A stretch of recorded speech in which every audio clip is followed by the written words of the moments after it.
Chères utilisatrices, chers utilisateurs, bonjour. C'est Julien de l'équipe Trimble MEP. Dans cette vidéo, je vais vous présenter quelques informations et quelques astuces par rapport au calcul de plancher chauffant et à l'exploitation des résultats. Première astuce, si vous avez un projet par exemple de type hôpital où vous souhaitez imposer un pas fixe pour des types de pièces spécifiques, je pense par exemple à des salles de bain, vous pouvez procéder de la manière suivante. Vous allez dupliquer votre profil standard à l'aide de la fonction copier-coller disponible ici. Et dans la copie, que j'ai renommée en rajoutant un suffixe pas de 20 cm, dans l'onglet pas de pause, eh bien, j'ai uniquement sélectionné la valeur 20 pour mon profil. Et ensuite, il ne me reste plus qu'à aller dans l'aperçu tabellaire, soit de tout le bâtiment, soit d'un étage particulier, de sélectionner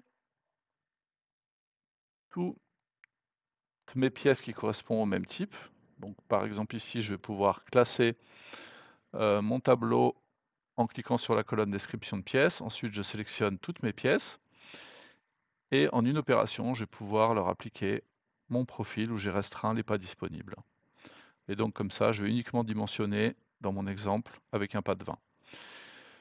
Deuxième astuce, on va rester sur l'aperçu tabellaire soit au niveau de l'étage, soit au niveau du bâtiment du projet. Je vais pouvoir, sur le même principe, sélectionner les pièces du même type, après par exemple avoir classé la colonne description de pièces. Et de cette manière, je vais pouvoir en un clic imposer un revêtement identique, par exemple pour mes douches. Voilà. Donc cette opération, elle est bien sûr à faire avant de dimensionner vos pièces, hein. C'est un pré-paramétrage à fixer avant de faire le calcul. Je vais maintenant revenir sur le dessin et vous parler un petit peu des étiquettes de boucles de chauffage. Je vais décaler celle-ci, qu'on voit un petit peu plus ce qui s'affiche dedans. Sachez que vous pouvez pré-paramétrer leur affichage. Par exemple, l'icône et les valeurs qui sont affichées, le nombre de lignes, etc. Pour ça, on va aller dans les extra options. Ensuite, on va se rendre dans le menu chauffage, chauffage par le sol.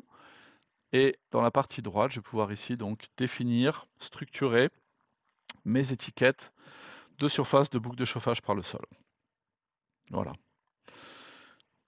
Dernier point, mais pas des moindres, les quantitatifs avec les métraits de longueur de boucle par collecteur.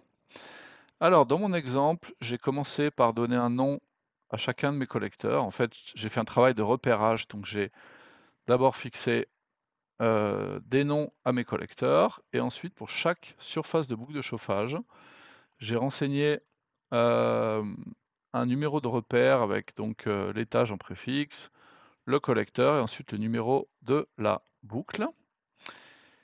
Et je vais donc maintenant me rendre dans le menu chauffage, listing de quantitatif, surface de boucle de chauffage. Et le résultat brut, je vais le copier en faisant un clic droit, copier cellule dans le presse-papier. Je vais ensuite aller chercher un tableur, par exemple Excel, par exemple un Google Sheet ou un tableur open source, comme vous voulez. J'ai collé toutes les informations dans mon tableur. Ensuite, je fais un peu le ménage parce qu'il y a pas mal de choses qui ne m'intéressent pas, pour mon exemple en tout cas. Donc ça, comme j'ai pas de zone renforcée, ça ne m'intéresse pas non plus. Et puis, comme je suis que sur un étage, pour mon exemple, je vais uniquement laisser les informations suivantes, ce sera bien suffisant. Voilà, donc on va retrouver par exemple dans la colonne numéro de position et remarque les informations que j'ai renseignées sur le dessin. Ce que je vais faire ensuite, c'est que je vais supprimer cette information longueur, parce que ça, c'est la longueur d'après le calcul.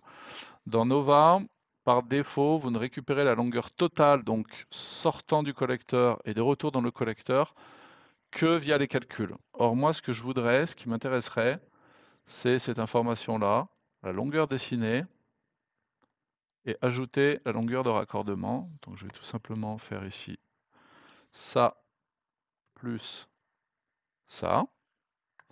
Alors attention, contrairement à l'information sur le dessin, la longueur de raccordement ici, faut pas la multiplier par 2. C'est l'aller et le retour qui sont déjà affichés dans la colonne.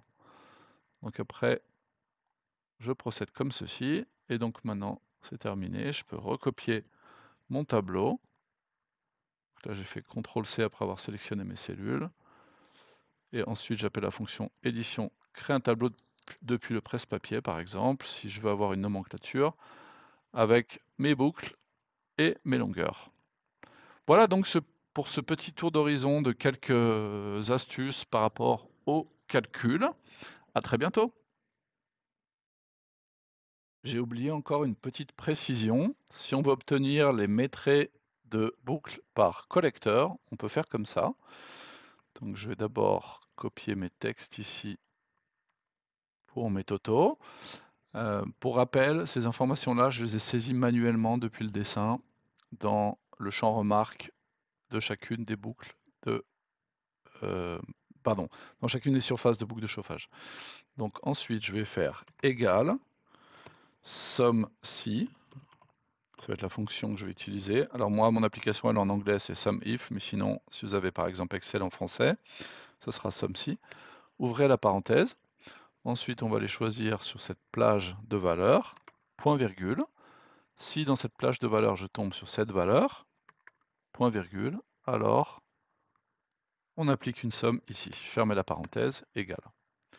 Donc après, je peux tirer comme ça ma cellule pour appliquer la formule sur la deuxième valeur, mais ou sur toutes les valeurs qu'on veut, si on a, je sais pas, 10 collecteurs, mais je vais exprès vous la refaire manuellement pour bien revoir comment on saisit la fonction. Donc égal somme si,